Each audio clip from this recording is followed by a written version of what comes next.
Bonsoir à tous, bienvenue sur le plateau Equinox ce soir. Je suis Serge Alain Auto pour le décryptage quotidien de l'actualité. C'est sur le perron du Palais de l'Unité et au terme d'un long entretien à lui accordé par Paul Biya, président de la République, que Anatoly Bashkin, ambassadeur de la Fédération de Russie au Cameroun, fera la révélation. En octobre 2019, à Sochi, en Russie, se tiendra le tout premier sommet Russie-Afrique. Au-delà de l'invitation, le président de la Fédération de Russie, à son homologue camerounais, le diplomate russe a fait savoir que cette rencontre, la première du genre entre les soviets et les chefs d'État et de gouvernement africains, sera précédée d'un forum des parlementaires russes et africains. Et un autre économique cette fois-ci. Ce sommet, a conclu l'émissaire du Kremlin, ouvrira un cadre de dialogue et de concertation entre l'Afrique et la Russie. Ruée vers l'Afrique, la Russie tient son sommet. Madame, Monsieur, c'est le fait du jour.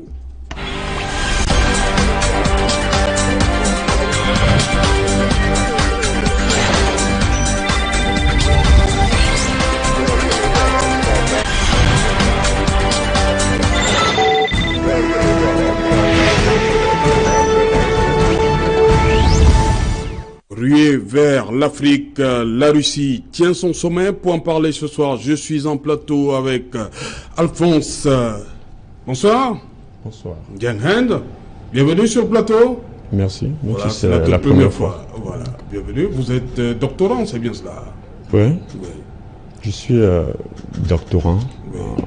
en sciences politiques, Oui. et je travaille réellement sur cette question. La Russie. Oui. Voilà. Avec le Cameroun, bien sûr. Avec le Cameroun, voilà. Merci d'avoir accepté notre invitation. En face de vous, Christian Diop, bonsoir. Bonsoir Serge Alain. Et bienvenue une fois de plus sur le plateau. Tout le plaisir est le mien d'être toujours convié une fois de plus, n'est-ce pas, sur votre prestigieux panel, Oui. qui t'a, n'est-ce pas, développé autant faire que ce peut l'actualité nationale. Vous permettez avec moi que je puisse, n'est-ce pas, témoigner toute, je veux dire, ma gratitude à l'endroit de certains camarades et précisément ma compassion à l'endroit de Jean-Louis Batoum, qui est actuellement alité. Depuis 72 heures, il est dans un établissement hospitalier. Je lui souhaite, n'est-ce pas, prompt rétablissement. Merci, je crois que le message est passé. À côté de vous, Alain Djipo, bonsoir. Bonsoir Serge Alain, ravi de revenir sur votre plateau après quelques moments d'éclipse. Involontaire certes, Oui. et compréhensible tout de même. Voilà, voilà. Equinox soit aussi dans la capitale politique. Voilà, merci. Voilà. Merci Alain Djipo. En face de vous, Hilaire Zipan. Hilaire Zipan, bonsoir. Bonsoir à tous les téléspectateurs. C'est toujours un grand moment d'être là. Oui. Mais vous savez que la mairie de Douala 1er vient de perdre le troisième adjoint au maire, Oui. qui était du SDF, Lotine Samer, à qui j'adresse toutes les condoléances pour la famille éprouvée.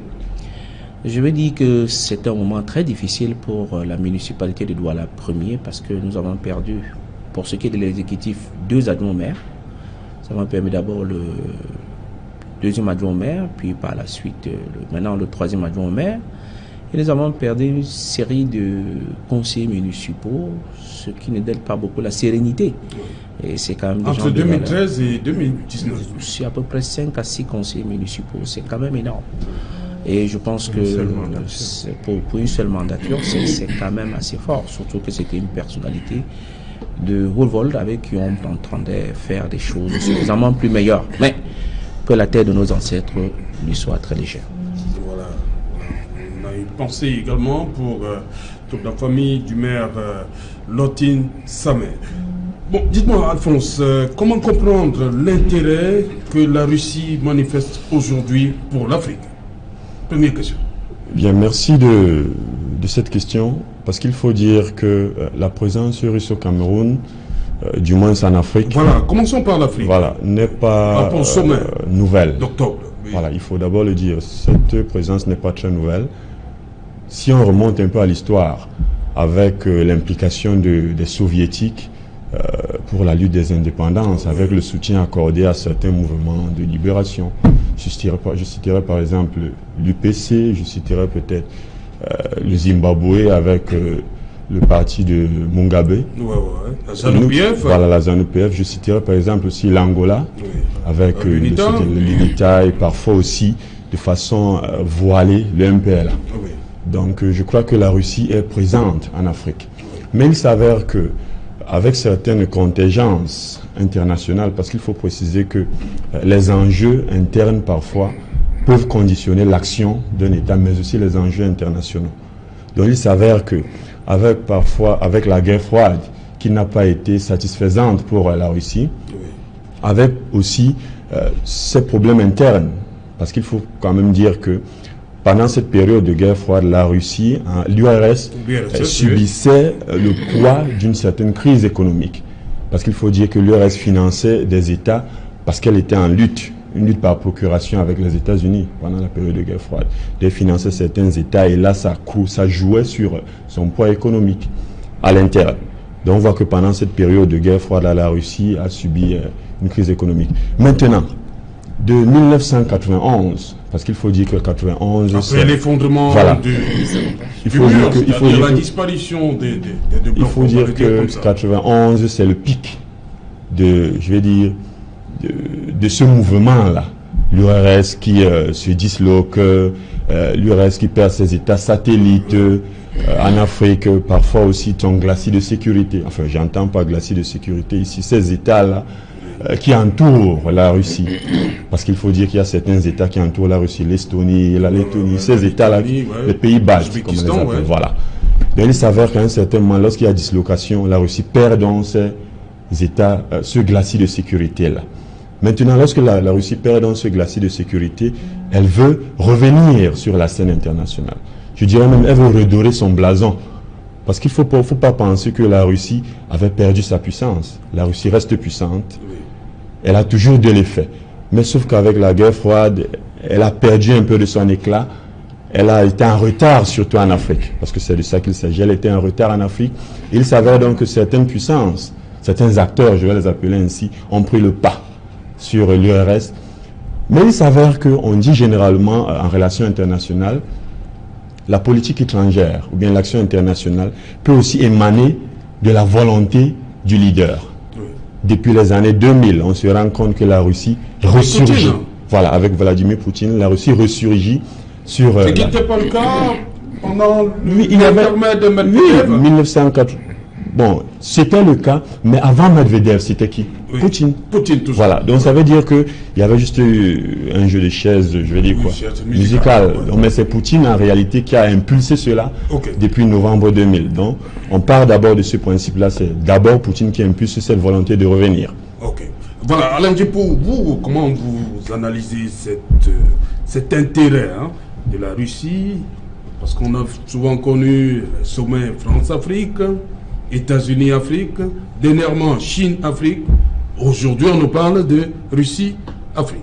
Pour compléter la liste, Japon-Afrique. Oui. Non, c'est quand on regarde un peu le fonctionnement, la marche du monde, on comprend aisément pourquoi il y a cette offensive russe aujourd'hui. Pour revenir singulièrement au cas particulier du Cameroun, il y a un balai diplomatique depuis un certain temps. Les Américains sont passés, les Français sont là, tout le monde rôde parce qu'il y a des intérêts, des enjeux géopolitiques énormes. L'Afrique, c'est l'espoir du monde de demain. Et la Russie ne voudrait pas rater le coach en se mettant à côté de l'histoire.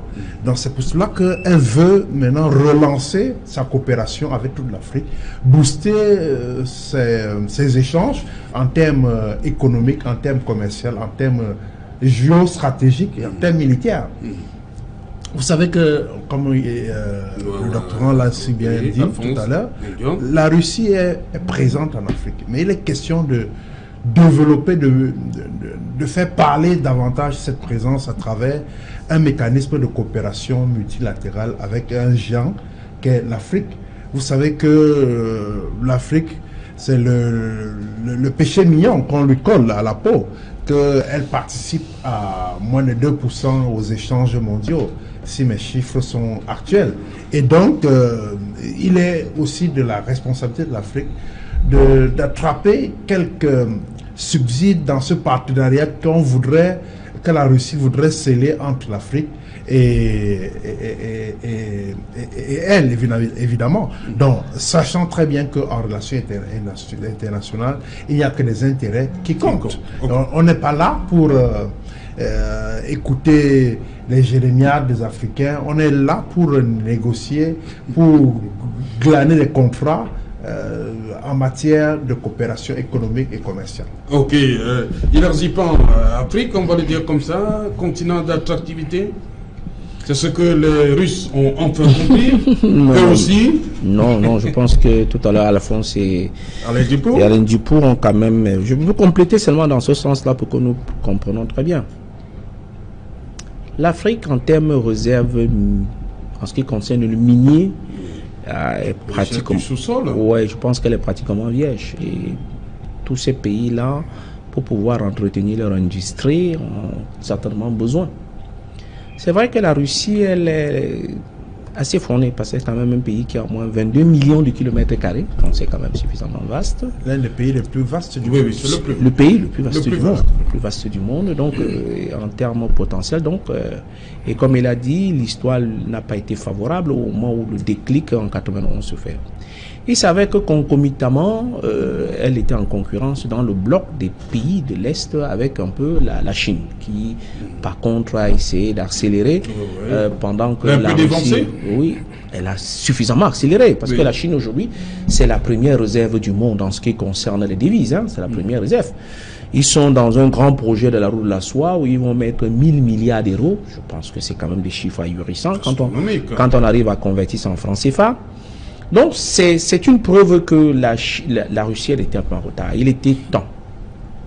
Cela donne qu'au Conseil de sécurité aujourd'hui, on aura France-Afrique, membre du Conseil permanent du Conseil de sécurité, Chine-Afrique, membre du Conseil permanent de sécurité, États-Unis-Afrique, membre du Conseil permanent du Conseil de sécurité, et maintenant Russie-Afrique, membre. Donc, on n'est pas loin qu'il y aura l'Angleterre. Une fois qu'ils vont terminer avec le Brexit, ils vont revenir. Donc, il y a donc là une géostratégie internationale qui se joue sur les intérêts commerciaux, pour que les téléspectateurs comprennent simplement, sur les intérêts commerciaux.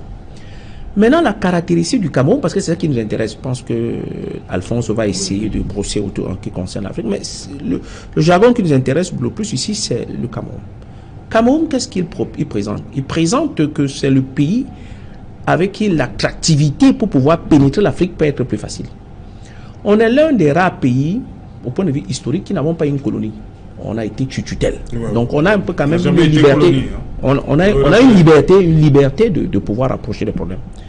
On est le seul pays africain qui a deux langues, le français et l'anglais. Bien. C'est une preuve qu'on a des difficultés actuelles, mais ça va se stabiliser, nous espérons. On n'y a que le Cameroun aujourd'hui est dans une position stratégique Golfe de Guinée. Là d'où exactement, et elle est pratiquement la vitrine, du moins le port par prolongement de la RCA et bien entendu du Tchad, pour ne parler que ces pays-là. Et vous savez bien que la Russie, depuis un bon bout, se trouve complètement en RCA. Donc, elle avait tout à fait intérêt à ce que se rapprocher du Cameroun, parce qu'on ne peut rien faire en RCA sans ne pas prendre le Cameroun. Et donc, je voulais terminer cette présentation en disant donc, quand on voit cet angle-là, on s'en rend compte à l'évidence que le Cameroun intéresse au plus haut niveau, mais seulement le Cameroun a aussi en même temps. On est le seul pays africain qui a signé les accords de partenariat économique avec l'Europe. Et comme disait le président Biya, le Cameroun n'est la chasse gardée de personne. Est-ce que ce serait le cas? Attendons de voir. Voilà. Question joke. On a quand même, certains pensent que cette présence, cette arrivée, entre guillemets, des Russes, c'est aussi pour contrebalancer l'hégémonie, hein, on va le dire, américaine. Oui, en réalité. Et aussi peut-être pour diversifier. Certains pensent qu'il est question de diversifier les partenaires. Oui, en réalité, c'est Jalin, le retour, sinon le grand intérêt de la Russie désormais pour l'Afrique. L'Afrique, d'abord, on va parler du Cameroun. Est un intérêt davantage géostratégique que commercial. Parce que souvenez-vous qu'il y a une rivalité, n'est-ce pas, entre puissances, qui est notable. La Chine a une base militaire en Afrique, la France a une base militaire en Afrique, les États-Unis, oui, a partout des Blacks, partout en Afrique, même si Africains peinent à prendre, donc il n'est que normal que la Russie, qui est également, n'est-ce pas, un grand acteur des relations internationales, puisse, n'est-ce pas, se trouver une base.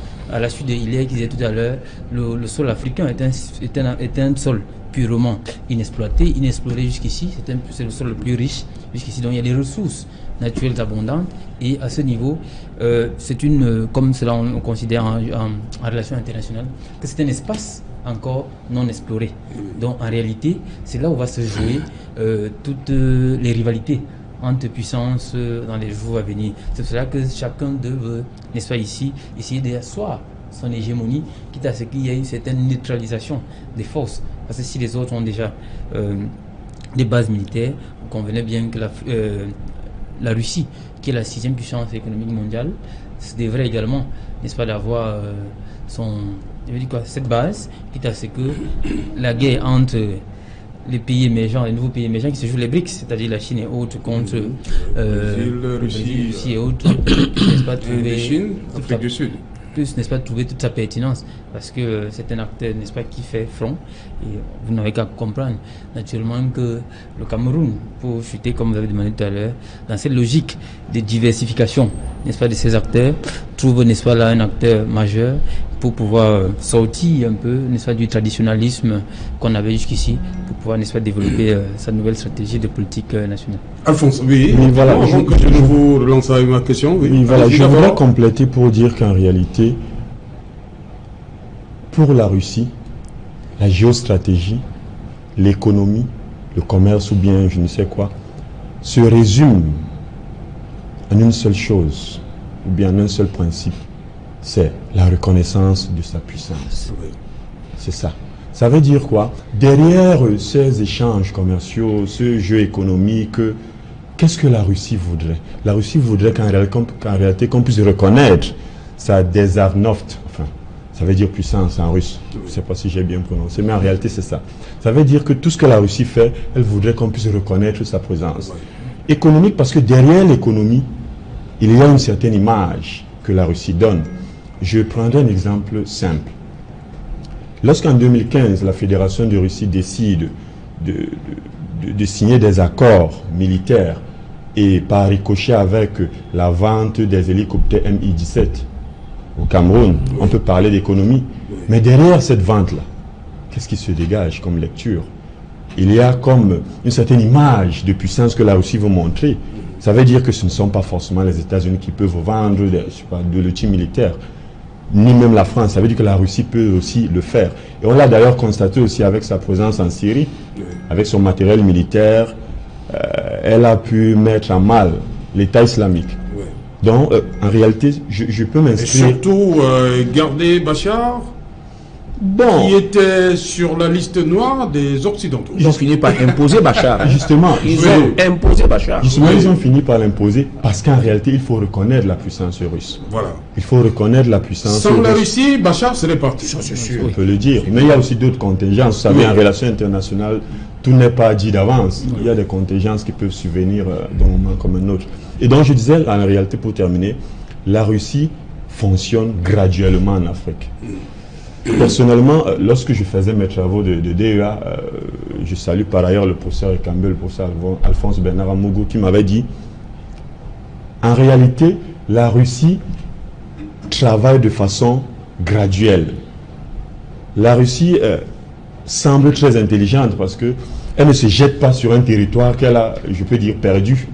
Elle essaie de voir les points forts. Essayer de voir les États en réalité qui peuvent l'amener à se projeter ailleurs. C'est d'ailleurs le point de vue qu'avait abordé une écrivaine, Nina Bashkatov, qui l'avait d'ailleurs signifié en disant la Russie s'appuie sur certains États forts pour se projeter. Hilaire Zipan l'a dit tout à l'heure, la Russie en Centrafrique, mais je pense qu'avant que la Russie ne se fasse reconnaître, enfin ne marque sa présence en Centrafrique, c'était d'abord le Cameroun.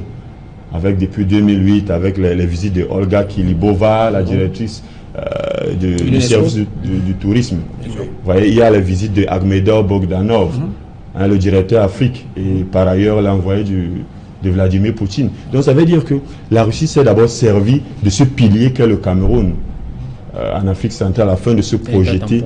Pardon? Unité transitaire. Voilà, afin de se projeter vers d'autres territoires, parce que le Cameroun c'est comme un point de passage vers d'autres territoires. Ils ne seront pas surpris que peut-être d'ici quelques jours, la présence russe au Tchad se fasse manifester. Donc je crois que c'est un peu dans cette voie-là que la Russie s'inscrit. Oui, Alain Djipo. Oui, dans cette mouvance de démonstration de force russe, il faut quand même, surtout en Afrique, il faut quand même souligner que la Russie a également un partenariat très fort de longue date avec l'Algérie et les pays de la SADC. Donc, avec l'Algérie notamment, on est allé très loin dans la dynamisation de la coopération avec notamment les aspects de santé, le volet santé, la télémédecine, tout ce qui est fait aujourd'hui comme consultation en ligne, suivi des malades à distance. Il y a une technologie russe derrière. Et aujourd'hui, les échanges entre l'Algérie et la Russie connaissent un développement prodigieux. On est sorti du cadre de la santé, on est rentré dans les échanges dans le secteur des industries propres. Bientôt, il est question de mettre sur pied une usine de fabrication des voitures, Lada, en Algérie. Et ce n'est pas rien. On ne va pas faire la fine bouche. Et il n'y a pas que le secteur automobile, il y a plein d'autres enjeux comme ça qui intéressent la Russie en Algérie. Et de même que l'Algérie exporte à près de 90% sa production agricole vers la Russie. Comme pour dire que effectivement, je suis entièrement d'accord avec tout ce qui s'est dit là, mais il faut également noter que il y a encore d'autres pays avec qui la Russie file le parfait amour. Voilà, oui. Comme, Alain Djipo, oui. Restons sur le cas. Vous avez choisi le cas de l'Algérie. On sait que la présence française en Algérie, c'était près d'un siècle et 32 ans. Puisque la guerre de libération a permis à l'Algérie d'être indépendante en mai 62, alors que les Français sont arrivés en 1830. Est-ce que cette l'attitude pour les Algériens de s'ouvrir à la Russie, qui on sait appartenait au bloc de l'Est, et la France qui est capitaliste, est-ce que c'était pas une façon de montrer aux Français que votre présence nous a embêtés, nous on va aller voir chez les autres? Je crois que quelqu'un l'a dit sur ce plateau, l'a rappelé sur ce plateau. Je vais simplement paraphraser, insister en disant que l'Afrique ne la chasse gardée de personne. Il ne faut pas que, parce qu'il y a un partenariat... Un grand Français disait que l'Algérie était le prolongement de la France, de l'autre côté de la Méditerranée. Naturellement. Donc l'Algérie, c'est un cas particulier. Dans le même temps, c'est depuis 1960 que la Russie est présente de façon continue en Algérie. Oui. On ne peut pas fermer les yeux là-dessus, malgré les velléités françaises de revenir en surface. Oui. Donc, c'est ça la coopération aujourd'hui avec la dynamique du monde, où les intérêts, les calculs géopolitiques emportent sur tout le reste. C'est ce que nous disons sur le plateau. Ok. Hilaire Ziban, il faut quand même reconnaître que les Africains veulent aussi diversifier. Oui, au-delà de la diversification que l'on a... partenaires. Certainement, on en a besoin pour pouvoir avoir la possibilité d'un panel de choix. Oui. Il va sans dire que les Camerounais, on a quand même entretenu des relations suffisamment poussées avec la Russie. Beaucoup de nos hauts gradés allaient en formation en Russie, pour certains. Même les étudiants camerounais. Exact. Ils y vont même encore. Il faut le dire. Mais bon, c'est vrai que cette période-là a été, la période des années 90 a été très très difficile pour la Russie. Mais ce que l'on peut noter dedans, c'est que le président de la République accepte de recevoir l'ambassadeur devant... Et c'est ça ce qu'il faut interpréter. Au-delà de toute la lecture qu'on va faire interpréter. Je pense qu'il envoie un message suffisamment clair. Une semaine après Tibor Nagui. Exact. Exact. Donc pour dire qu'il n'y a pas que les Américains, il y a aussi les Russes. Et comme de la même manière, il sera en Chine. Donc, en fait, il essaye d'être cohérent avec lui-même en disant donc je vais chez les Chinois, je rencontre les Américains, je vais jouer à Japonais, je suis le meilleur élève de la France. Donc il est dans ce jeu-là et puis donc par conséquent ça lui permet d'équilibrer en fait ça. Donc il est dans une lecture géostratégique qui lui permet de faire un positionnement politique. Et une fois qu'on a dit ça, on comprend que la manœuvre lui permet donc naturellement de soulever le débat comme nous essayons de le faire actuellement. Mais qu'est-ce que la Russie va rencontrer comme difficulté, pour ne prendre que globalement? La Chine a énormément de réserves financière à l'heure actuelle. La route de la soie qu'elle est en train de rendre. On a vu les investissements que la Chine fait au Cameroun.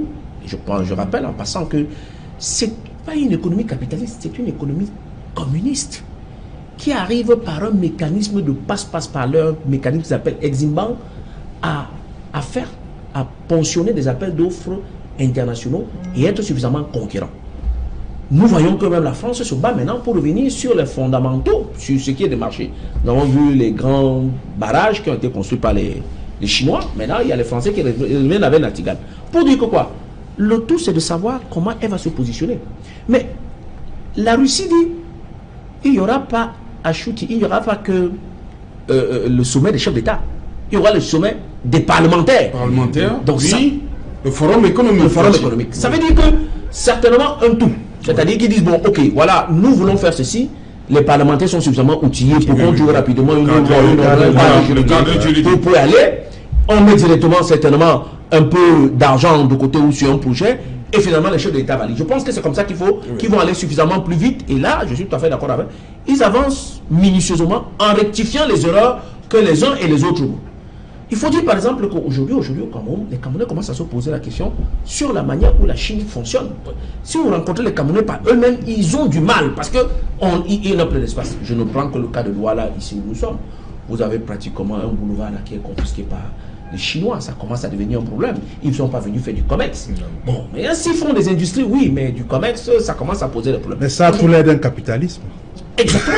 C'est ce que je veux dire. Donc, c'est ce que je veux dire. C'est ça que je veux dire. Donc, pour dire qu'il faudra donc que tout ça, les Russes ont interprété et ils ont adapté leur stratégie en fonction. Ils savent donc qu'il va y avoir des écueils, certainement, de législation. Ils le règlent. Il va y avoir des écueils. Il n'est pas sans ignorer que peut-être on sortira là certainement avec une banque ou avec des fonds ou avec un mécanisme financier qui permettra à Poutine de mettre suffisamment d'argent sur la carte. Et puis donc maintenant, la puissance militaire, comme je le disais, donc, lui permettra de dire, bon écoutez, moi c'est quand même la deuxième puissance militaire au monde, c'est quand même moi qui décide. Si vous n'êtes pas d'accord, vous savez ce qu'il vous reste à faire. Et comme le chef d'État, pour la plupart, ils ont envie de faire une monarchie républicaine, chacun dit, je me range. Ok, dites-moi, Christian Diok, pour revenir au cas du Cameroun, on sait quand même que c'est depuis le 20 février que les relations, le Cameroun, et à l'époque c'était l'URSS, ces relations diplomatiques existent, mais ce n'est qu'en 2015 qu'avec la Russie, cette fois-ci, on a eu les premiers accords, l'accord militaire, et cela par rapport à Boko Haram. Donc la Russie entre au Cameroun sur le plan militaire en apportant son appui à la lutte contre Boko Haram. Oui, c'est Alain. C'est un signal fort. C'est un signal. On n'oublie pas les amis dans ce genre de situation. Non, c'est Alain. Il n'y a vraiment pas d'amis, il n'y a que d'intérêt. À la suite d'Alphonse, je vais revenir sur Alphonse. Si la Chine, par exemple, a eu comme porte d'entrée, n'est-ce pas, la logique commerciale, la Russie, quant à elle, a comme porte d'entrée, n'est-ce pas, le secteur de la défense et la sécurité. Oui. Et tout ceci, comme disons, relève, n'est-ce pas, d'une approche purement géostratégique. Parce qu'ils savent bel et bien que le secteur le plus florissant qui est le leur, c'est le secteur de l'armement. Oui. Vous voyez bien, toutes les armes, la Russie aujourd'hui, comme on disait, est le deuxième pays, sinon qui s'apparente va être le premier, désormais, en termes d'armement. Et c'est sur cette base. Prenons le cas un peu de la Centrafrique. Comment ils sont entrés?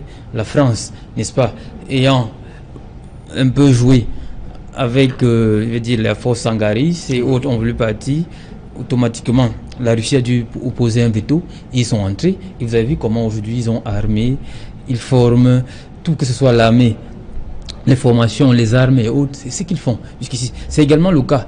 Vous avez dit que ce soit l'accord du 15 avril 2015, n'est-ce pas, avec l'État du Cameroun, cet accord reposait notamment sur deux choses, c'est-à-dire les accords de défense, de sécurité militaire et notamment les formations. Vous voyez qu'ils ont ciblé un domaine qui leur sied le mieux, c'est-à-dire le domaine de la sécurité et la défense. Et qui dit domaine de sécurité et défense, ça dit quoi?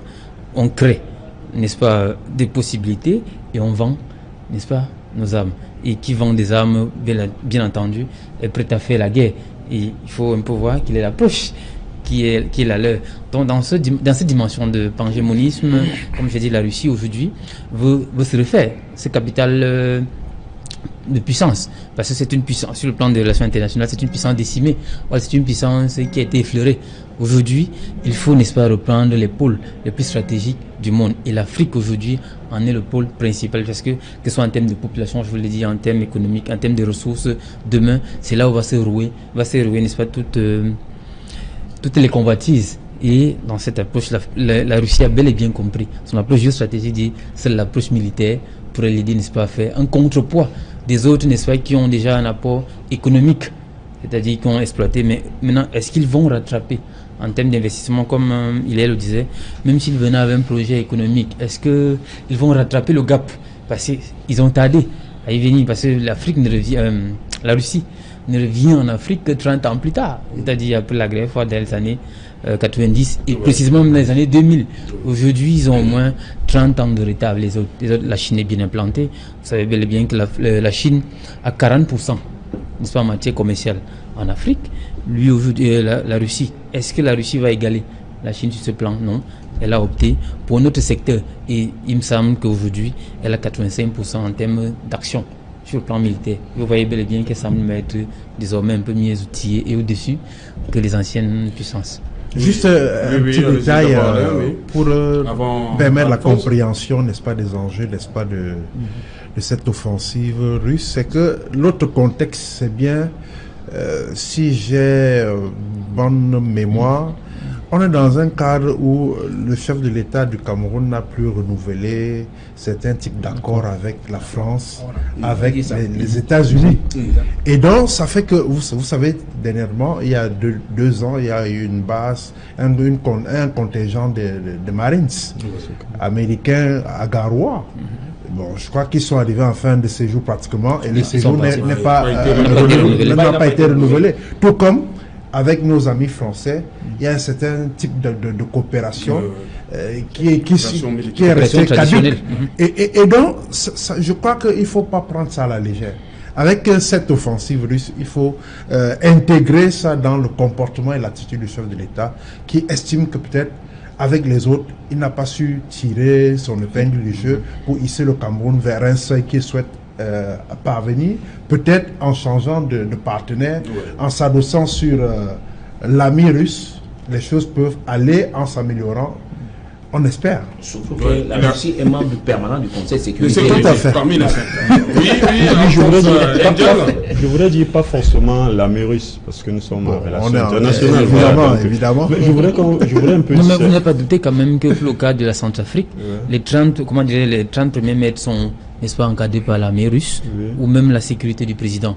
Elle est, n'est-ce pas, encadrée par l'armée russe, ça veut dire vous ne pouvez pas quand même... Oui, mais dans ces dessous-là, si vous permettez, pour le cas de la Centrafrique, alors on se doute bien de cette présence russe en Centrafrique, parce que d'où vient-il, je fais là de la science, d'où vient-il qu'en réalité, que des Russes qui signent des contrats, enfin, ont un partenariat avec le gouvernement, mais qui, par derrière, je veux le dire ainsi, de temps en temps mènent des dialogues, parfois officieux, avec des milices qui sont en désaccord avec le gouvernement. On peut s'en interroger, mais bon, on n'en est pas là. Cette interrogation a tout son sens. Elle a toute sa pertinence, oui. Parce qu'elle est tout en sens et son pertinence. Je pense que le dénouement de cette négociation avec la milice a été concrétisé à Addis Abeba avec la signature de...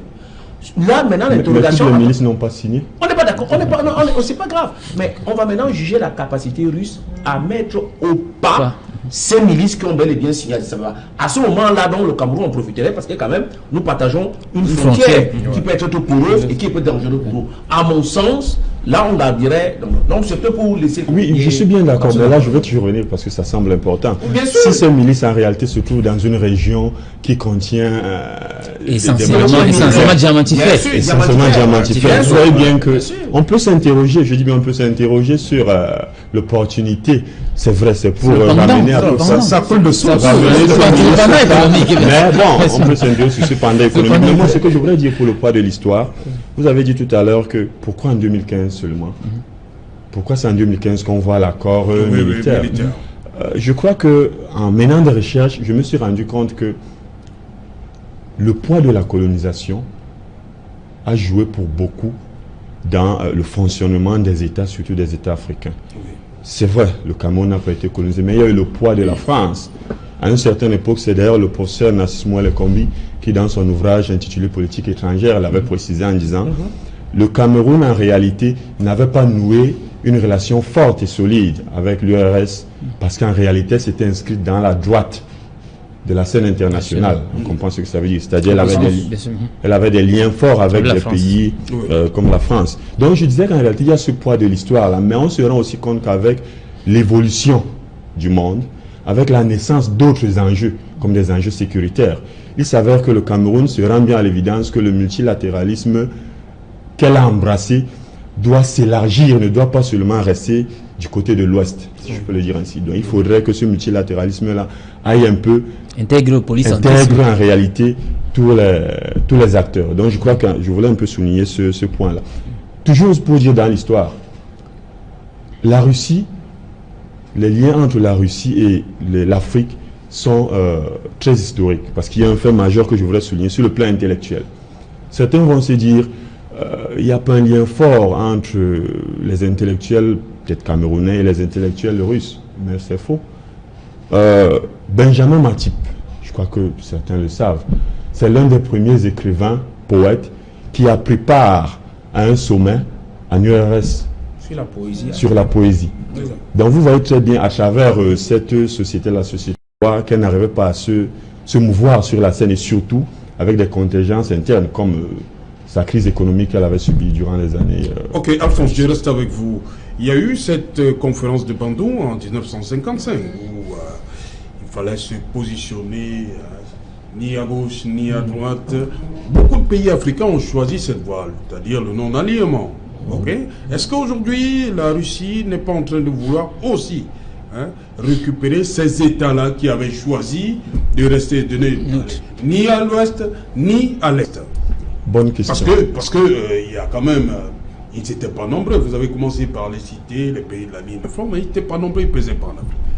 Bien entendu. La SADC. Oui. Est-ce qu'aujourd'hui la Russie n'est pas en train de vouloir ce que l'URSS, on ne va pas dire qu'elle n'a pas pu le faire, oui, n'est pas en train de vouloir récupérer ceux-là qui n'avaient pas choisi le bloc de l'Est?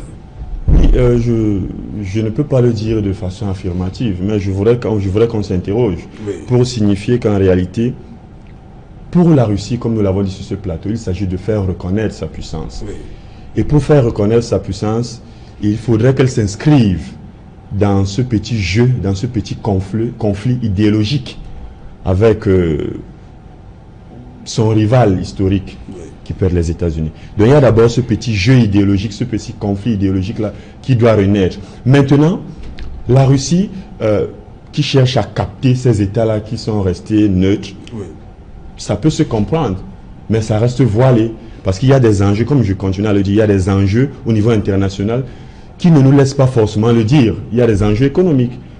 On parle de la Chine qui a un poids économique énorme, mais il y a aussi que la Russie veut aussi montrer qu'elle a un poids économique, parce que ne l'oublions pas, la Russie en réalité en termes de pêche, le port de Vladivostok est le plus grand port au niveau de l'Europe de l'Est. Alors, vous voyez très bien qu'avec cette structure-là, avec cette configuration-là, la Russie peut s'inscrire aussi dans le jeu économique. Par exemple, avec le Cameroun, certains peut-être ne le savent pas, mais il y a des échanges économiques avec le Cameroun. Enfin, j'ai eu à mener ça. Il y a une coopération économique profonde avec le Cameroun, mais qui reste encore secrète. Voilà pourquoi nous avons dit que la Russie fonctionne graduellement. Oui, je voudrais que les téléspectateurs, que nous notons ici ensemble que quand la Chine est là, du moins quand la Russie ou l'URSS a connu tous ces problèmes en 1991, il n'en demeure pas moins que le bloc capitaliste a voulu les récupérer. Ils ont d'abord créé ce qu'on appelle le G7, dans lequel, par assimilation, ils ont fait venir la Russie. G7 plus 1. G7 plus 1. Ça fait donc G8. Ils ne voulaient pas dire, non, ils n'ont pas voulu dire G8. Ils ont dit G7 plus 1. Yeah. Voilà. Et là, donc, maintenant, ça regroupe ce que disait, Alphonse, parce que au point de vue culture idéologique d'approche, ça veut dire qu'il y a eu des penseurs qui certainement ont alimenté ceux qui étaient des gouvernants de l'époque en disant donc, si vous allez dans ce sens-là, ça y est les gars, idéologiquement, on va être complètement foutu quelque temps après. Et quand la Russie a décidé donc de lever le pied, les Européens ont compris la manège, ils sont allés au G20. Ils ont dit non, on en prend un peu plus. Ils sont allés au G20. Jusqu'à là, la Russie n'a pas suivi. Et la Russie s'entend que dans la pression internationale, compte tenu des enjeux, les pousse à tout prix à prendre une démarche. Ils ont créé le BRICS. C'est-à-dire que Brésil, Russie, Inde, et là, il le disait, je pense que c'est mon ami qui le disait, que la difficulté qu'il y a eu, c'est que au point de vue poids historique, la Russie a voulu reprendre toute sa place qu'elle avait en s'appuyant sur les pays de SADC. Mais cette fois-là, l'ANC, qui était complètement en Afrique du Sud et qui était dans la clandestinité, était arrivé au pouvoir. C'était plus facile pour la Russie de récupérer, bien entendu, l'Afrique du Sud. Mais seulement l'Afrique du Sud, entre-temps, dans son développement, est complètement à droite. Et c'est ce qu'il essaie de dire. Lui, il est complètement inscrit à droite. Donc, elle a de la difficulté à pouvoir jouer le rôle qui est complètement comme le prétend. Et les Occidentaux ont senti le coup. On dit non, la première économie africaine, ce n'est plus l'Afrique du Sud, c'est le Nigeria. Donc, dans ce coup-là, la Russie a senti a dit non, ok, moi-même j'y viens. Moi-même, c'est pas trop compliqué. Je fais mon sommet et on verra. Donc, je pense que ça va être un moment très fort. Par contre, ce que là je voulais m'apaisantir, c'est que le Cameroun va tout à fait engagé dans ce sommet. Parce que nous avons à peu près 900 km, si j'ai bonne mémoire, 900 km que nous partageons avec complètement la partie de la Centrafrique. Et moi qui suis transporteur, je peux vous dire la porosité et la difficulté là-bas. C'est un marché d'à peu près 5 millions d'habitants, c'est pas grave, mais en termes minéraux et en termes potentiels, ça nous sera extrêmement profitable. Mais toujours est-il que le premier élément qui est la paix, et cela, l'occasion pour moi de dire que quand vous avez vu pour qu'on signe les accords qui s'est passé à Addis Abeba, pour que Idriss Miskin n'était pas tout à fait d'accord, on a eu les frontières complètement fermées pendant une semaine. On se réjouit que, compte tenu de la pression, on a refait un gouvernement, il est rentré, et je pense que les choses. Donc pour nous les Camerounais, ça va être un moment important pour ce qui est de la sécurité, parce que vous avez deux communautés. La plus grande communauté en RCA se trouve complètement au Cameroun. C'est les Baya. C'est-à-dire que quand vous prenez Adamawa, les Baya, il y a l'est du pays. Et c'est pratiquement la plus grande communauté complètement en RCA. Donc ça veut dire qu'il y a des inter-échanges. Donc pour dire que le Cameroun a tout intérêt à ce que la Russie arrive, mais cette fois-là, maintenant, bien entendu, tirer au mieux c'est son épingle du jeu. Parce que là, il n'y a que les intérêts qui comptent. Maintenant, on a les APE, on a les Chinois, on a les Américains, il faut donc maintenant les Russes. Alain Djipo, la Russie fait face aussi, Poutine. On sait qu'il y a des terroristes qui l'embêtent là-bas. Paul Biya, les terroristes l'embêtent aussi au Grand Nord. Oui, faire un chemin ensemble. On l'a évoqué sur ce plateau. Je crois que l'un des enjeux de la coopération russo-africaine réside dans la sécurité. Le terrorisme est devenu une préoccupation mondiale. Le chef de l'État l'a dit à plusieurs occasions, nous sommes des mendiants de la paix. La paix nous échappe. Alors il faut tout faire pour que, à un moment donné, on retrouve notre havre de paix que nous étions hier. Aujourd'hui, on n'est plus tout à fait tranquille parce que la menace terroriste, elle peut se jaillir de partout, à l'extrême nord, à l'est, avec le développement que vient de faire si brillamment Hilaire, avec le conflit dans le nord-ouest et le sud-est, c'est des portes ouvertes à toute forme de terrorisme. Et donc, si on a un partenaire rompu dans ce genre de pratique contre le terrorisme, ça ne peut que nous enchanter et nous rassurer que ce partenaire va mettre son expérience, son outil, son arsenal militaire, son développement stratégique au profit, n'est-ce pas, de la sauvegarde des intérêts du Cameroun dans cette affaire. Et surtout que la Russie aussi gagnerait à ce que le Cameroun achète quelques avions, quelques bombardiers, quelques armes, quelques équipements militaires. Et donc, ce n'est pas simplement pour venir faire de l'aumône au Cameroun. Donc, en retour, la Russie voudrait également passer des accords pour que il y ait ce développement, ce renforcement de la dynamique d'échange entre les deux pays. Des dividendes économiques. Naturellement. Oui. Christian Diok, un partenariat, on peut dire gagnant-gagnant. Oui. Il est quand même difficile. C'est trop fort. Il est quand même difficile de parler de partenariat gagnant-gagnant à l'espèce. Mais si on parle, n'est-ce pas, du contexte politico-national en l'état, l'apport, n'est-ce pas, de la Russie en l'espèce... Pourquoi vous le dites? Alain Dupont dit qu'il faut quand même acheter... oui, c'est ce que je viens de dire. La Russie ne viendra pas en philanthrope. Voilà. C'est ça qui est clair. C'est là où j'en venais en réalité. Je voulais avoir une approche objective tout en disant à Alain Dupont que si on va acheter les armes, n'est-ce pas, pour tuer les populations, les citoyens, ça pose un sujet. Mais davantage, c'était la première approche. Mais davantage dans la logique de sécurisation des frontières, parce qu'il faut l'avouer, nos frontières sont essentiellement poreuses. Il est là dit tout à l'heure, 800 000 km entre la Centrafrique. On voit comment on peut, n'est-ce pas, intégrer. On peut, il veut dire quoi? On peut aller, n'est-ce pas, d'un pays à l'autre. Il faut voir qu'il y a un raft des populations chaque fois. Prenons le cas maintenant avec la base arrière qui se trouve dans la Damawa.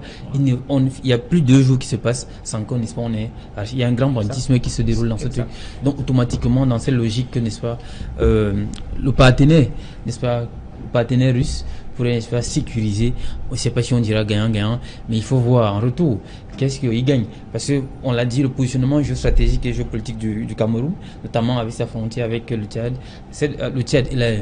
et la Centrafrique, dans ces zones essentiellement diamantifères et pétrolifères, c'est là où ils viennent se positionner. Donc en retour, eux, ils vont naturellement explorer le sous-sol. Et est-ce que dans la balance commerciale ou alors dans le gagnant-gagnant, ce serait la même chose? Évidemment que on ne saurait dire qu'en termes de gain, le gain est le même partout. Mais davantage, ce qui serait mieux ici, c'est que tout au moins ça pourrait stabiliser l'approche sécuritaire. Donc si nos frontières sont tout au moins sécurisées jusqu'ici, on pourrait dormir tranquille. On pourrait dans une autre mesure envisager la sécurité interne. Parce que là, on va dire la sécurité externe. Alphonse Engel. Oui, je voudrais juste ajouter quelque chose là à ce qu'il vient de dire. La Russie, on le comprend déjà, je pense bien, la Russie ne s'intéresse pas aux ressources minières parce qu'elle en manque. Non. On le sait très bien. C'est pour ça que j'ai dit au départ... Pour la contrôler. Voilà. C'est pour ça que j'ai dit au départ que sur la scène internationale, la Russie veut se faire reconnaître. Et pour se faire reconnaître, il faudrait qu'elle utilise des leviers. Le levier économique, le levier minier, le levier militaire.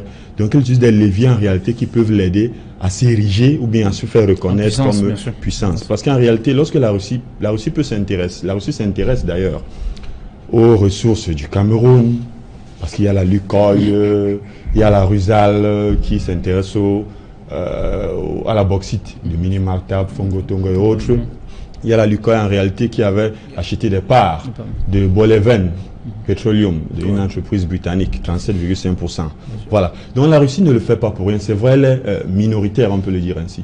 Mais en réalité, derrière ça, elle veut sur la scène internationale, sur le plan énergétique, maintenir l'avance sur ses autres concurrents qui peuvent être les États-Unis. Vous voyez, donc la Russie, voilà pourquoi j'ai dit au départ, que ce soit sur le plan économique, que ce soit sur le plan militaire, la Russie est dans un jeu d'influence, un jeu de positionnement pour rayonner sur la scène internationale. En fait, c'est ce que je voudrais... Mais j'ai le sentiment qu'on est véritablement dans une sorte d'équilibre latéral. Bien encore. Oui, évidemment. On est bien au-delà. Que c'est une guerre voilée par procuration avec des grands. Non, on est bien au-delà même. Voilà, donc, non, il faut dire, celui qui contrôle la norme contrôle le pouvoir. Hein, ça, c'est à l'évidence. La Russie tant certainement des ressources pour elle-même, pour faire fonctionner son économie. Mais pourtant, si ses concurrents ont accès à ces différents à un prix relativement très bas, et ça met complètement son industrie en concurrence. Donc je pense que tout ça, ces enjeux-là, je pense que dans le déplacement stratégique, c'est l'Inde qui est un peu en retard. Et je pense qu'ils vont, certainement, l'Inde-Afrique n'a pas suffisamment décalé. Et je pense qu'il n'est pas exclu que l'Inde puisse se rapprocher. Parce que là aussi, il y a l'influence des relations internationales, ce qui concerne l'orientation du monde. Parce que les pays qui sont au niveau du permanent du Conseil culturel. Il ne faut jamais perdre cette attitude-là, fort en ce que lorsque vous amenez certainement une mesure contre tel ou tel pays, voilà. Et je pense que sur ce point-là, le président Biya ajoute tellement la manœuvre qu'il a les Chinois avec lui, il a les Russes avec lui, il a les Américains avec lui. Donc quand vous amenez là-bas un truc sur le Cameroun, il dit non, vous Européens, je vous ai même donné des accords de partenariat économique. Et là-dedans, là, il faufile là-dedans. Et je pense que c'est quand même ça, pour autant, la place que le Cameroun joue. Mais je voudrais terminer sur un point qui me semble tout à fait très important. Il a soulevé l'ensemble des minéraux.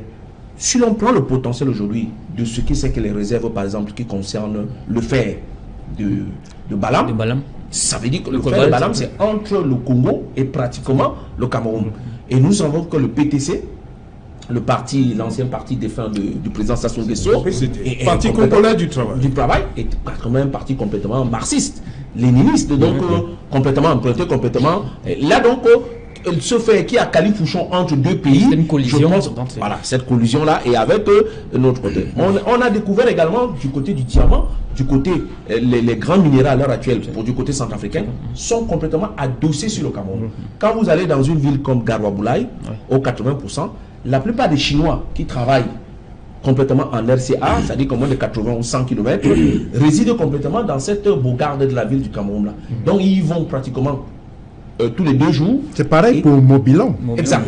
Ils reviennent complètement s'installer. Donc vous voyez que donc ce point-là, avec le développement qui va avoir le prolongement du chemin de fer qui va passer par Touboro, et Touboro qui est pratiquement une ville qui est frontalière dans le positionnement géographique. Sur la droite, vous allez complètement en Centrafrique, sur la gauche, vous montez complètement sur le Tchad. Donc je pense que tout ce positionnement-là, et Touboro, il faut le dire pour les téléspectateurs, surtout dans la région de Rebouba. Donc voilà cette zone-là. Donc je pense que Rebouba, qui est pratiquement le département, est en même temps frontalière de l'autre côté avec le Tchad, et de côté frontalier de l'autre côté avec la Centrafrique. Donc je pense que tout ça, tous ces enjeux-là, il faut bien les intégrer pour bien le comprendre et bien se projeter, mais toujours qu'en premier ressort, le Cameroun veut et recherche d'abord la paix. La paix, ce sera également, je crois, dans ce journal. Cédric Noufélé, on va parler de paix. Bonsoir Cédric. Bonsoir Cédric. Parler de paix ce soir, on parlera des facteurs qui compromettent à cette paix, notamment la situation humanitaire dans les régions anglophones. Les Nations Unies viennent de tirer la sonnette d'alarme. Ils sont près de 437 000 Camerounais déplacés internes qui ont besoin d'une assistance humanitaire d'urgence, et les Nations Unies appellent à un soutien international pour adresser ce problème dans des délais urgents. Nous en parlerons dans le journal de 20h. Nous évoquerons une colère des populations résidant dans la ville en devenir à Douala. Vous le savez, c'est Douala 5e, baptisée ville en devenir. Cet arrondissement de la 5e vit au rythme de la détérioration de ses routes, une situation qui préoccupe les populations. Elles ont indexé le maire. Lui, à son tour, accuse le délégué du gouvernement auprès de la communauté urbaine de Douala. Les deux s'expliquent dans le journal de 20h. Et nous parlerons de l'extrémisme violent qui prend de l'ampleur au Cameroun, dans les différentes régions qui sont en proie à des violences meurtrières, et des experts qui proposent des mesures préventives afin d'atténuer la montée de cet intégrisme au Cameroun.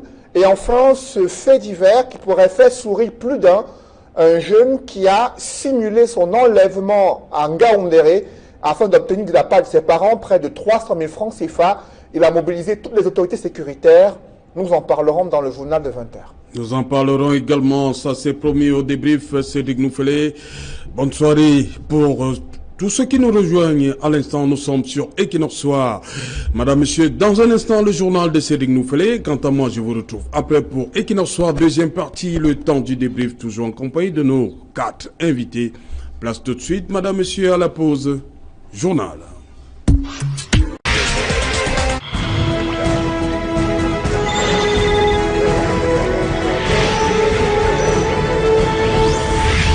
Sur le plateau Equinox Soir, c'est la deuxième partie, celle consacrée au débrief, toujours en compagnie de Christian Diok, Alain Thibou. Il est là, le tout nouveau Alphonse Angel. C'est Angel, l'ange, c'est ça? Bon, comment on prononce, dites-moi? C'est Angel. Angel, voilà. Dans la culture bassa. Oui, ça a sûrement une signification. Bien entendu. Oui. Je sais pas, je dois le dire. Pourquoi je dois donner la signification. Pourquoi pas? Bon, L'ange sans être prétentieux, Oui. on veut dire embellir. Embellir. Enranger une gel et tout le monde, c'est ça la route. Ok. Donc, si vous faites combinaison, ça donne ce que ça donne. Arranger la route. Embellir On la va route. donc... Il faut aller à Douala 5e. Oui, on va commencer avec vous, hein, on va commencer. Et il y a également Hilaire Zipan. Voilà, Alphonse Angel, vous avez regardé ce reportage qui nous vient de Douala 5e, Jean-Paul Chouniat. Bien sûr. Toujours ce conflit entre qui doit faire quoi. La CUD, la population se plaint, s'adresse à l'autorité municipale qui renvoie le tort plus haut au délégué du gouvernement.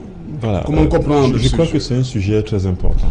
Oui. Parce que cette question... On va de- recueillir les avis, puis on va terminer avec Voilà, cette question-là, le spécialiste. parfois, peut Il nous en faire parle. sourire. Sourire en ce sens où le problème est sur la table. Les Oui. routes se dégradent.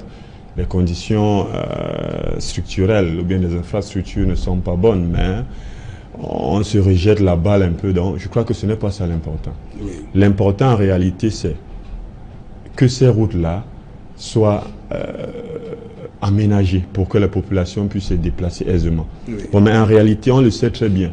Quand il s'agit de, comment on dit, goudronner les routes, de les embellir, ça c'est le travail de la communauté. C'est le travail de la communauté. Donc, ça veut dire que la communauté doit prendre à bras le corps ce problème. Oui. Je vais faire un petit crochet pour dire qu'il ne s'agit pas forcément de Douala 5e.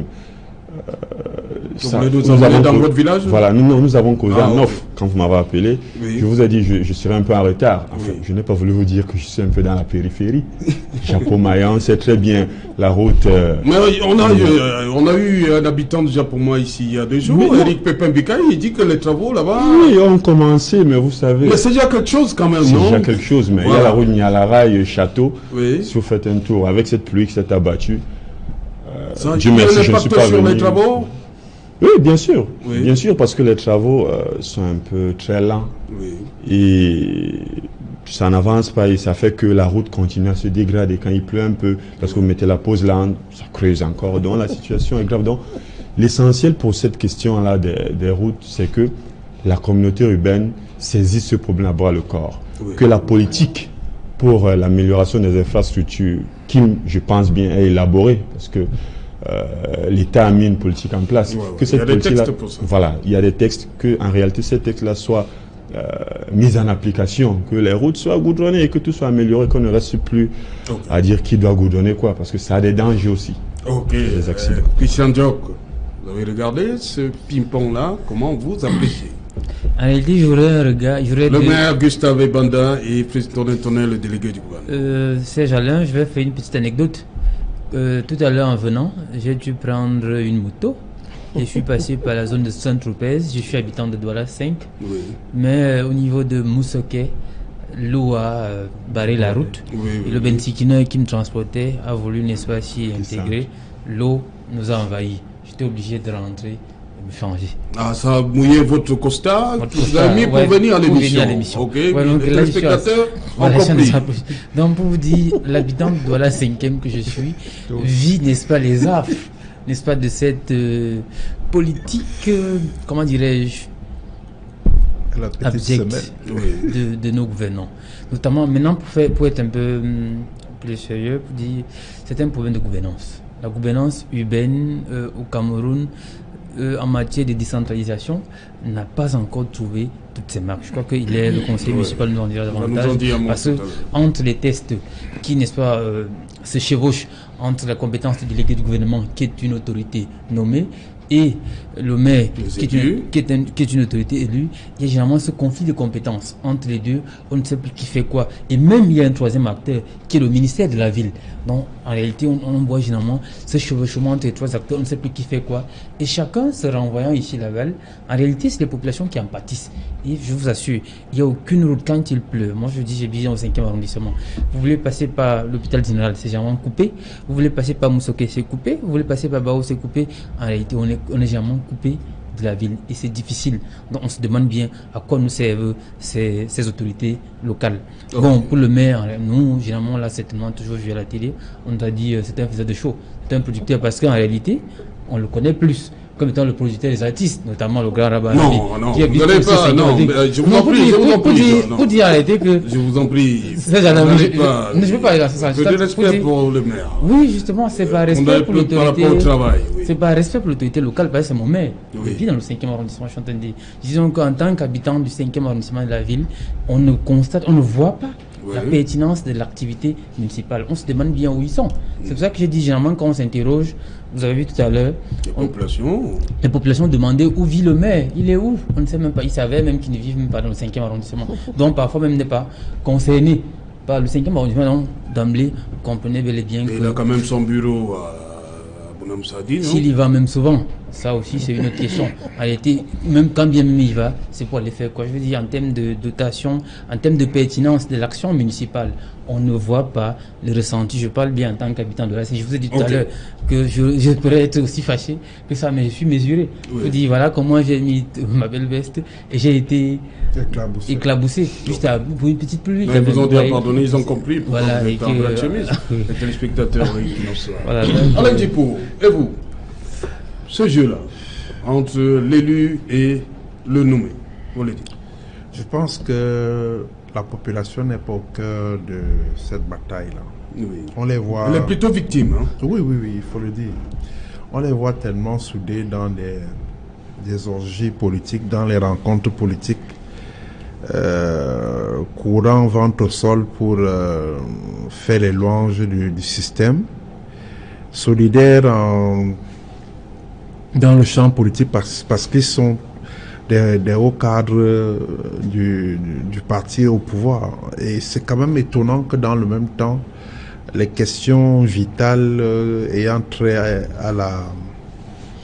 au quotidien de la population ne soient pas prises en compte, aussi bien par la communauté urbaine que par la mairie. Et donc, cela posait un très grand problème. On l'a évoqué tout à l'heure, celui de la décentralisation. Je crois qu'il faut aller plus loin que ça, en redonnant le pouvoir au peuple. Il faut que le peuple participe au cercle de décision, pas seulement en choisissant qui sont les acteurs de la prise de décision, mais en prenant part aux discussions dans l'élaboration des politiques publiques de développement. Ce qu'on fait au niveau de la communauté urbaine, je crois que c'est même une hérésie. Comment vous pouvez expliquer que, et voilà les résultats, comment vous pouvez expliquer que un élu du peuple qui reçoit un mandat soit bloqué par un kidam qui lui est nommé, on l'appelle super maire de la ville. Donc c'est quand même une incongruité que dans un système qui se veut décentralisé, on assiste encore à ce genre de poste qui a pour fondement un décret qui valorise un individu au détriment de certains enjeux de développement. Parce qu'en fait, il était question de torpiller l'offensive de l'opposition qui avait reçu l'espoir de glaner quelques mairies. Pour freiner cet élan, pour casser cette dynamique, il fallait mettre au-dessus des mairies des super hommes qu'on a nommés, et malheureusement, qui ont tous les pouvoirs, mais sans être avec les populations pour écouter leurs problèmes et apporter des solutions idoines. Ok. Il est cependant, qui doit faire quoi pour le cas? C'est qu'il y a aussi le maire de Douala 3e qui se plaint, Job Théophile Kopnan. Restons sur le cas Douala 5e, Gustave Banda, Tonin. Qui doit faire quoi? Je suis assez embêté parce que lorsqu'il y a les textes, il n'y a pas de polémique. Je voudrais expliquer aux téléspectateurs très simplement que de par la Constitution, c'est la commune et la région qui constituent les collectivités décentralisées. Exact.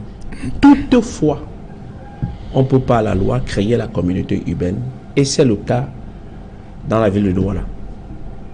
Premier élément, c'est la loi qui crée.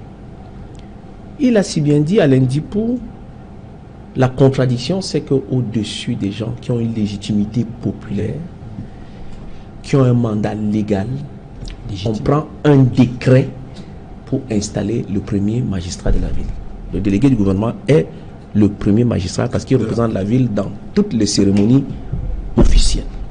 Premier élément. Le deuxième élément, c'est que pour gérer cette ville, les compétences sont définies par la loi. Les compétences de la commune et les compétences de la communauté urbaine. Les instruments qui organisent, qui animent la ville, c'est le conseil et, écoutez-moi bien, le délégué. C'est le conseil et le délégué. C'est-à-dire qu'autrement dit, c'est 36 personnes qui représentent un conseil, plus le délégué. Les adjoints ne font pas partie de l'exécutif de la communauté urbaine. Une deuxième incongruité. Dans les compétences, je suis dans les textes, il est dit que le délégué est chargé de la préparation du budget, de son exécution. C'est-à-dire que les 36 autres ne participent pas à la préparation, sauf le délégué. Par contre, quand vous prenez le même dispositif pour ce qui est de la commune, c'est l'exécutif de la commune. C'est-à-dire que le maire et les adjoints au maire.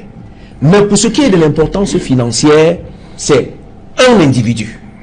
Je voudrais que les gens comprennent très bien pourquoi la décentralisation ne va pas marcher avec ces tests-là. Il faut que les gens comprennent très bien. Le deuxième élément, c'est que dans la compétence, le rôle du conseil, c'est de délibérer au regard des documents qu'on vous produit, avec l'approbation de la tutelle. Mais le contraste vient d'où, Alain Dipou? C'est qu'au moment où vous avez la moindre opportunité, c'est-à-dire que le conseil, pour approuver ou pour désapprouver le rôle, c'est le grand amour. Le grand amour, sinon il n'y a que Zipan qui vient gâter. Il n'y a que Zipan. Le restant, c'est le grand amour. Tout le monde, ça marche très bien, il n'y a pas de problème. Et c'est ça. C'est-à-dire qu'on n'a pas pris des gens suffisamment outillés, compétents, élaborés, et on a les problèmes. Mais Alphonse, entre la programmation pour mettre en mouvement une route, il faut au minimum 2 ans. Il faut le penser, l'étudier, mettre en ordre pour qu'on fasse la passation de marché, faire l'appel d'offres, l'attribuer. Minimum 2 ans. Mobiliser les financements. Minimum 2 ans. Donc, le problème, il est déjà là. Donc, il faut de la compétence, il faut de la matière. Maintenant, le temps de le conseiller, son rôle, c'est de pouvoir dire, on en est où dans toutes les programmations. Est-ce que l'exécution suit? Mais maintenant, la difficulté pour prendre un peu du temps pour que les téléspectateurs comprennent, c'est que lorsque le délégué vient en plein conseil, vous dites qu'il a un excédent budgétaire. C'est de la rigolade. Et j'ai pris quelques chiffres. Entre 2012, 2013, 2014, 2015 et 2016, la communauté urbaine n'a pas consommé 24 milliards. C'est-à-dire qu'autrement dit, les Camerounais ont payé les impôts pour près de 24 milliards. Le délégué du gouvernement a laissé cet argent-là dans les caisses du trésor public. Est-ce qu'il ne le fait pas expressément? Je dis oui, il le fait expressément. Parce qu'il ne s'agit pas de l'excédent budgétaire, il s'agit de la sous-consommation du budget. Et lorsque un budget n'est pas consommé, ça veut dire qu'il y a quelque chose. Je voudrais terminer pour dire qu'au-delà de tous ces... un deuxième thème. Oui, au-delà de tous ces emplois qui sont structurés par les impôts, il y a le plan d'urgence présidentiel qui attribue à la ville de Douala énormément d'argent, notamment votre route. C'est le plan d'urgence présidentiel parce que ça faisait partie de la CAN. Elle n'est pas exécutée. Pour sa plus simple raison que l'étude n'est pas terminée. C'est ce que le délégué ne veut pas dire comme vérité. L'étude n'est pas terminée. Le délégué est dans les marchés. Il attribue les boutiques. C'est son travail habituel. Il attend que ça brûle et il s'y rend. C'est ce qui l'intéresse. Les vraies choses, il ne s'intéresse pas. Il y a maintenant les CDD. C'est-à-dire que le point d'achèvement nous a donné énormément de fonds. On ne les consomme pas. Depuis 2008, elles ne sont pas consommées. Et enfin, naturellement, il y a donc maintenant les conventions que le délégué peut signer avec d'autres partenaires. Il a donc créé par un tour de passe-passe une histoire qu'il appelle la CIMIT. Et là encore, là, il y a une autre incongruité du droit pas possible.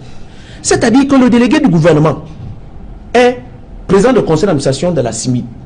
Quand il faudra signer les conventions, le délégué du gouvernement prend la convention en tant que délégué, il donne à la CIMIT et il change de place. Est-ce que vous vous rendez compte où on en est? Et tout ça approuvé devant les intellectuels camerounais. Je vous pose des questions si on veut aider le président Biya. La seule chose qu'il faut faire, c'est de les enlever et ils connaissent où trouver leur place, au TCS. Et Et ce dossier-là, on garde les gens au TCS? Oui, il faut les envoyer là-bas pour qu'on les affecte au Kondengue. Ah, ok. Il fallait qu'ils fassent la mesure transitoire pour être à leur lieu et place habituel. Ce dossier-là, je les suis habituellement. Et je peux vous dire, chers téléspectateurs, que pendant la campagne, les chiffres viendront parce que ces gens ont pillé cette ville. Ok. Wow. Alain Djipo, 437 000 déplacés internes, c'est énorme. Et on n'est pas encore au bout de la chaîne. Oui. Surtout que chaque jour apporte d'autres lots de problèmes, d'autres lots de désolation dans la crise anglophone notamment. Oui. Et c'est tout à fait normal si les Nations Unies s'en émeuvent.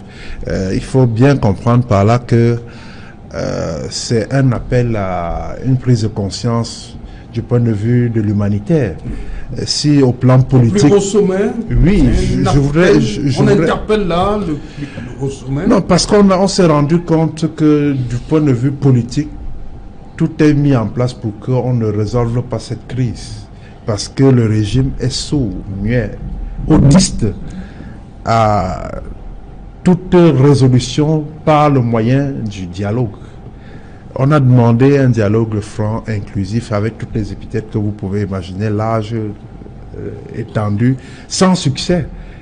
Bon, maintenant, il vaut mieux peut-être utiliser un autre... On a vu le ministre Tangandji avec la Bible et le chapelet, il a commencé à il ne s'agit pas de cela. Pour ceux qui ont déposé des armes, Monsieur, la Bible et le chapelet. Je m'excuse de parler ainsi. Monsieur Tangandji est dans son one-man show.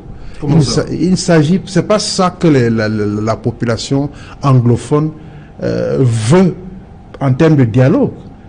Le dialogue dont il est question doit être l'émanation du chef de l'État. C'est le chef de l'État qui doit impulser ce mouvement pour dire que bon voilà, vous avez longtemps manifesté votre frustration, vos colères, alors cessez de vous battre, rangez les armes, venez autour d'une table, je suis prêt à vous écouter, dites-moi quelles sont vos préoccupations, je vais voir dans quelle mesure apporter des solutions. C'est de ça qu'il est question. Il ne s'agit pas d'envoyer un ministre de la République aller parader sur Bamenda et annoncer qu'il y a 27 terroristes qui ont rejoint les rangs de l'armée régulière. Bref, il ne s'agit pas de cela. Ce qui se passe à Bamenda enfin, dans le nord-ouest et le sud-ouest est tellement préoccupant au point où chaque jour, c'est des situations humanitaires. On frise la catastrophe carrément pour dire le moins. Figurez-vous qu'il y a aussi bien à Douala dans le littoral, à l'ouest et ailleurs, plusieurs déplacés, des centaines de déplacés, centaines de mille de déplacés. Qui s'occupe de ces gens-là? Qui s'occupe d'eux? Bon, alors quand l'ONU manifeste son indignation, c'est pour que effectivement la pression soit exercée sur le régime qui manifestement sur le plan politique ne veut pas apporter de solution. Peut-être qu'il va falloir atteindre un certain cap avec les personnes déplacées, avec les personnes tuées, pour que enfin le régime daigne se mouvoir à penser à la résolution pacifique de cette affaire qui n'aurait pu qui n'aurait même pas dû exister si depuis 2016 on avait pris à bras le corps les revendications de ces populations. Okay. En fait, parce que il faut le dire, il ne s'agit pas d'une guerre entre le Cameroun et des ennemis. Il s'agit bien d'un conflit entre Camerounais, entre fils et enfants de ce pays, et qui manifeste tout simplement le désamour par rapport à ce que la nation leur réserve. Donc c'est tout à fait normal. Oui. Quand on étouffe un enfant, quand on tape un enfant, on ne doit pas l'empêcher de pleurer. Donc ces gars-là ont pris leur courage à deux mains pour poser sur la table un certain nombre de revendications pour créer leur mal-être. Malheureusement, ils ne sont pas toujours écoutés. On leur envoie plutôt des fonctionnaires à qui on a attribué des titres venir parader. Ok. Alphonse Nguel, sur cette situation, 437 000 déplacés internes, c'est inquiétant pour vous? Très désolant même. Très désolant parce que cette crise humanitaire affecte, je vais dire, tout le monde. Parce que lorsqu'on dit 437 000, ce ne sont pas des personnes qui viennent d'ailleurs, ce sont des Camerounais et qui, pour certains, créent ce qu'on appelle un surnombre. dans certaines familles. Donc, c'est très désolant. Mais sur la situation, sur l'action humanitaire qui doit être menée, moi je voudrais dire une chose, c'est qu'il faudrait une mobilisation. Une mobilisation, on va dire, du gouvernement. C'est-à-dire que le gouvernement mène des actions, comme l'a dit Alain Dipou, sur le plan politique, pour que la crise, parce que la base de cette crise humanitaire, c'est d'abord ce conflit, je appelle ça mésentente dans certaines régions. Donc il faudrait d'abord que le gouvernement prenne des mesures pour résolver cette crise au plan politique. Et je l'espère bien. Vous allez pardonner que je ne verse pas un peu dans des accusations. Le gouvernement ne fait pas ci ou ça. Ça peut être vrai que peut-être dans l'action du gouvernement, il y a ce petit retard. Il y a je vais dire quoi, ce geste maladroit dans son action afin de mener la politique. Vous parlez de retard, de maladresse. Oui, maladresse, mais je ne peux pas dire qu'en réalité le gouvernement ne fait rien. Il est dans l'euphémisme. Le gouvernement ne fait rien. Oui. Le gouvernement ne fait rien. Il y a des actions qui sont menées pour que cette crise-là se résolve. Mais il faut dire quand même une chose dans une crise, c'est que on va demander au gouvernement de résoudre cette crise. Mais lorsque sur le front, nos frères qui sont fâchés, je suis bien d'accord, ils ont raison, qui sont fâchés, mais qui en réalité peuvent aussi faire peur. Ils ont des armes. C'est vrai, ils ont peu des armes pour revendiquer, mais ils ont des armes. Alors, il y a une commission de désarmement qui a été mise en place.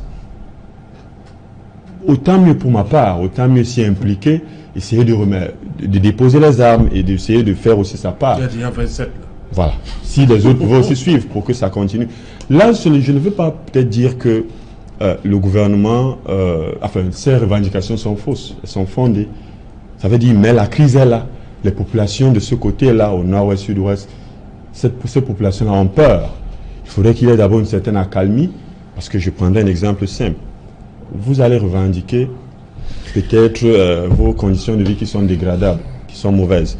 Et là, vous allez kidnapper vos frères, subordonner une rançon. C'est vrai, c'est une façon pour vous de manifester votre désarroi, mais ce n'est pas acceptable aussi. Donc, je crois que le gouvernement doit ajuster son pas dans la résolution de cette crise. Mais aussi nos frères là, qui nous écoutent, doivent aussi comprendre quand même qu'ils doivent aussi baisser les armes et accepter la proposition du gouvernement pour le désarmement. Voilà, on arrive au terme. Un mot, quelques secondes, sur Mamadou Abo, la star, qui organise son propre rapt. D'abord vous, Christian Diop. Oui, en réalité, comment comprendre ça? Il dit qu'il voulait rembourser une dette de 200 000. Et il demande 300 000. Qu'est-ce qu'il devait faire de 100 000 au-dessus? En réalité, ce fait divers... C'était pour lui? Il y a eu les intérêts. Ah, il y a les intérêts. Oui, Christian Diop. Cette situation, je veux dire, ce fait divers, n'est-ce pas, témoigne d'une situation, n'est-ce pas, d'un état mental auquel nous sommes parvenus, les Camerounais. Oui. En réalité, c'est une misère mentale. Okay. On a atteint un niveau de dégradation tel qu'il fait. Alain Dipou, rapidement. N'est-ce pas, depuis, je sais pas. Non, cette situation sur Mamadou Abo. Vous savez, quand on est oisif, qu'on n'a rien à faire, c'est difficile, la condition. On mène une vie stressante et puis, bonjour, toutes les imaginations fertiles et plus saugrenues. Okay. Entre autres, l'idée de se kidnapper soi-même. Ok, Alphonse, sur Mamadou Abo. Oui, sur ce cas, moi, je dirais c'est la peur. C'est la peur, parce que nous avons tous été jeunes. Et là, parfois, on avait parfois des petites bêtises qu'on faisait. Et pour nous couvrir, on ne disait pas la vérité aux parents. On inventait des histoires pour en voir du bénéfice quelque part. Donc. Mais je crois que c'est le petit que vous avez vu là, à l'écran? Non, c'était pour dire que là, c'est un comportement enfantin. C'est pour ça que je le dis. Donc, c'est la peur, s'est comporté là comme un enfant. Il n'a pas voulu assumer sa responsabilité. Mais ce que je voudrais dire, c'est que ça a eu des conséquences.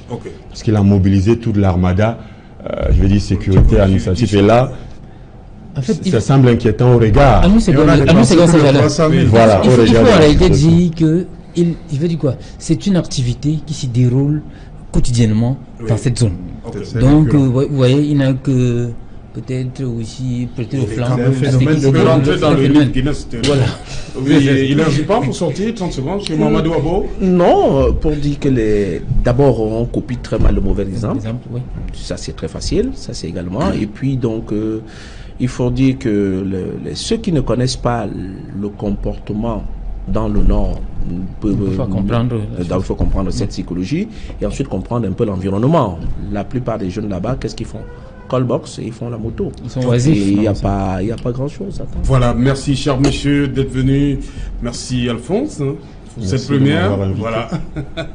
Ok, madame, monsieur, c'est ici que prend fin cette édition Equinox Soir. Toute la grosse équipe réunie autour de Séverin Tchouban vous donne donc rendez-vous demain lorsqu'il sera 19h, la dernière de la semaine. Rediffusion pour cette édition-ci, 23h GMT. Il sera minuit à Bonamouti.